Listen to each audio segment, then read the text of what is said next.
2020 সালে প্রধানমন্ত্রী ভিত্তিপ্রস্তর স্থাপন করেছিলেন রাম মন্দিরের। 2024 সালে উদ্বোধন হলো অযোধ্যার রাম মন্দির।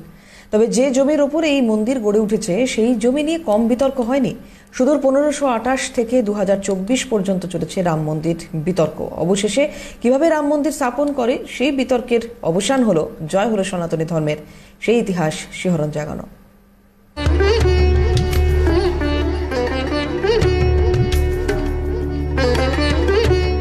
রামে মেতেছেন দেশবাসী।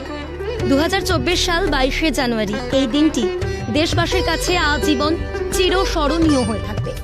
প্রধানমন্ত্রী নরেন্দ্র মোদীর হাতে প্রাণ প্রতিষ্ঠা হলো রামলালা। 496 বছরের বিতর্কের অবসান ঘটিয়ে অবশেষে রাম মন্দিরকে কেন্দ্র করে সেজে উঠল অযোধ্যা।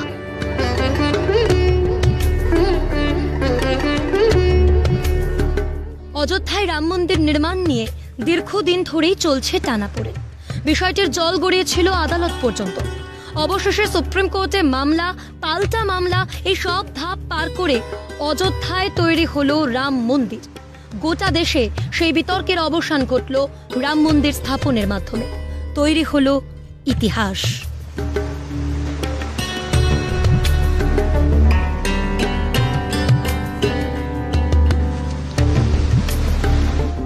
সেই ইতিহাসের দিকে তাকালে ফিরে যেতে হয় প্রায় 496 বছর আগে।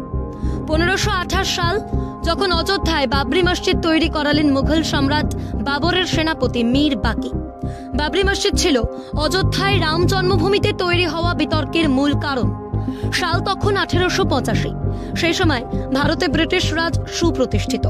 তখন ফৈজাবাদের জেলা আদালতের দ্বারস্থ হয়ে রামলালার মূর্তি স্থাপনের আবেদন জানিয়েছিলেন মহন্ত রঘুবীর দাস, যদিও সেই আর্জি খারিজ করে দিয়েছিল ব্রিটিশ আদালত।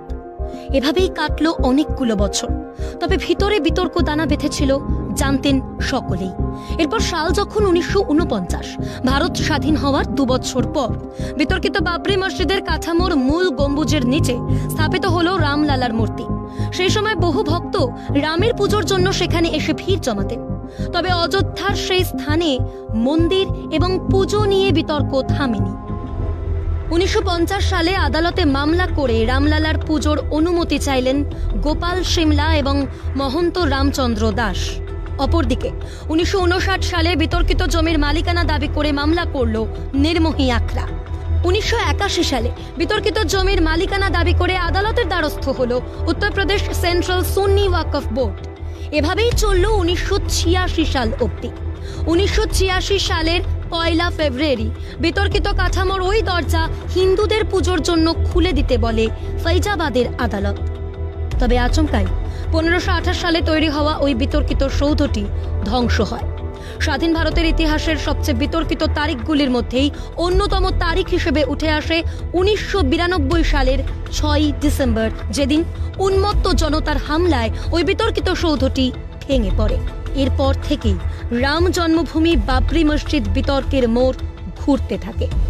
1993 সালের 3রা এপ্রিল অযোধ্যার বিতর্কিত জমির দখল আসে কেন্দ্রীয় সরকারের হাতে।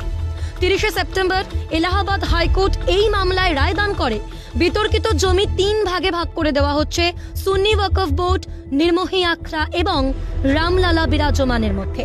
তবে এলাহাবাদ হাইকোর্টের সেই রায়তেও 2011 সালের 9 মে স্থগিতাদেশ দেয় সুপ্রিম কোর্ট। তখনও অযোধ্যার রাম জন্মভূমি অপেক্ষা করছে 5 শতাব্দী ধরে রামের জন্মভূমিতে রামের প্রাণ প্রতিষ্ঠার। কিন্তু আইনি লড়াই থামতেই চায় না। 2017 সালে এই মামলার শুনানির জন্য 3 বিচারপতির বেঞ্চ গঠন করল সুপ্রিম কোর্ট। উত্তরপ্রদেশ শিয়া সেন্ট্রাল ওয়াকফ বোর্ড জানালো অযোধ্যায় মন্দির বানালে তাদের আপত্তি নেই, পরিবর্তে লখনৌতে মসজিদ বানিয়ে দেওয়া হোক। এরপর 2018 সালের 29শে অক্টোবর তৎকালীন প্রধান বিচারপতি রঞ্জন গগৈয়ের নেতৃত্বে আবার নতুন করে 3 বিচারপতির বেঞ্চ গঠিত হলে তার নেতৃত্বে 2019 সালে তৈরি হয় 5 বিচারপতির বেঞ্চ। ওই বছরের 18 সেপ্টেম্বর 1 মাসের মধ্যে মামলা শেষ করার সময় বেঁধে দেয় সুপ্রিম কোর্ট। অবশেষে বছরের পর বছর চলতে থাকা মামলা শেষ করে সুপ্রিম কোর্ট রায় দেয় অযোধ্যায় বিতর্কিত জমিতে হিন্দুদের মন্দির তৈরি হবে। বিকল্প হিসেবে 5 একর জমি দেওয়া হবে মুসলিম সুন্নি ওয়াকফ বোর্ডকে।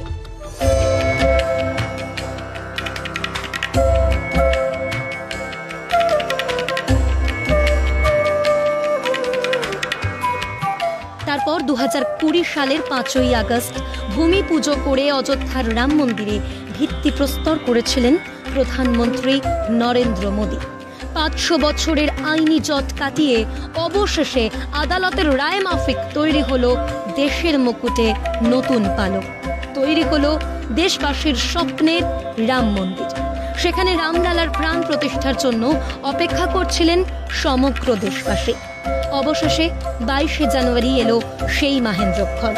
প্রধানমন্ত্রী নরেন্দ্র মোদীর হাতে প্রাণ প্রতিষ্ঠা হলো রামলালা। সারা দেশ 10 মজল রাম জন্মভূমিতে রাম ফেরার আবেগে। ক্যালকাটা নিউজ।